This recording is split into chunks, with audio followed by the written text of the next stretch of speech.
আসসালামু আলাইকুম দর্শক, আপনারা যে যেখান থেকে আমার ভিডিওটি দেখছেন সবাইকে আমার ভিডিওটি দেখার আমন্ত্রণ জানাচ্ছি। আজকের আয়োজনে আপনাদের সঙ্গে শেয়ার করব বাচ্চাদের জন্য খুবই পুষ্টিকর, দ্রুত ওজন বৃদ্ধিকারী এবং মজাদার একটি সুজির রেসিপি। তবে চলুন এখানের কথা না বাড়িয়ে সরাসরি চলে যাচ্ছি মূল রেসিপিতে। এজন্য প্রথমে চুলায় একটি প্যান বসিয়ে তার মধ্যে দিয়ে দিচ্ছি বাচ্চার চাহিদা অনুযায়ী সুজি।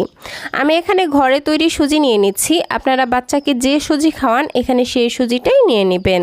আরও নিয়েছি অর্ধেকটা পরিমাণ আপেল। আমি আপেলটাকে গ্রেটার দিয়ে এইভাবে গ্রেট করে নিয়েছি।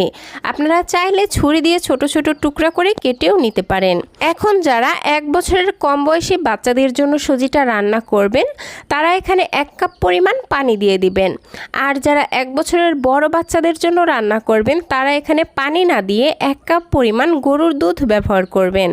তো আমি 1 কাপ পরিমাণ গরুর দুধ দিয়ে দিচ্ছি। এবার নেড়েচেড়ে প্রতিটি উপাদান খুব ভালোভাবে মিশিয়ে নিচ্ছি।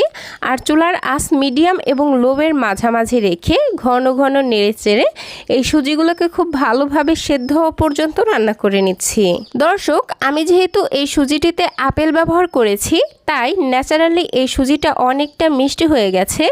এ কারণে আমি এর মধ্যে আর কোনো এক্সট্রা লবণ বা চিনি ব্যবহার করছি না। তবে বাচ্চা যদি একান্তই মিষ্টি ছাড়া খেতে না চায় তাহলে এখানে বাচ্চার পছন্দ অনুযায়ী সামান্য একটু তাল মিস্ত্রি অথবা চিনি অ্যাড করতে পারেন।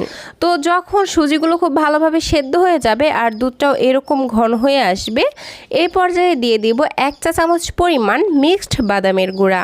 বাদামের গুঁড়াটাকে সুজির সঙ্গে খুব ভালোভাবে নেড়েচেড়ে মিশিয়ে নিচ্ছি। তারপর এরকম ঘনত্বে রেখে চুলা থেকে নামিয়ে ফেলছি। আপনারা বাচ্চাদের পছন্দ অনুযায়ী এটাকে আরও একটু পাতলা রেখেও নামাতে পারেন। এই তো তৈরি হয়ে গেল বাচ্চাদের জন্য পুষ্টিগুণে ভরপুর এবং ক্যালোরি বহুল একটি সুজির রেসিপি। এইভাবে সুজি রান্না করে বাচ্চাদেরকে সকালের নাস্তায় অথবা রাতের প্রধান খাবার হিসেবে দিতে পারেন।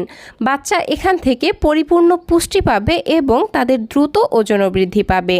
পাশাপাশি বাচ্চাদের রোগ প্রতিরোধ ক্ষমতা বাড়াবে, মেধাশক্তি বাড়াতে সহায়তা করবে এবং কোষ্ঠকাঠিন্যও দূর করবে। তো দর্শক, এই ছিল আমার আজকের আয়োজন। আশা করছি আমার আজকের ভিডিওটি আপনাদের কাছে ভালো লেগেছে। ভিডিওটি যদি সামান্যতম উপকারে এসে থাকে তাহলে প্লিজ নিচে থাকা লাইক বাটনে একটি লাইক দিয়ে দিবেন এবং যাওয়ার আগে সুন্দর একটি কমেন্ট করে যাবেন। বাচ্চাদের জন্য এরকম আরও নিত্য নতুন সহজ এবং পুষ্টিকর খাবারের রেসিপি পেতে প্লিজ আমার চ্যানেলটিকে সাবস্ক্রাইব করে পাশের ঘন্টাটি বাজিয়ে অল সেট করে রাখবেন পরবর্তী ভিডিওর নোটিফিকেশন সবার আগে পাওয়ার জন্য। আজকের মতো বিদায় নিচ্ছি। সবাই ভালো থাকবেন, সুস্থ থাকবেন। আল্লাহ হাফেজ। আসসালামু আলাইকুম।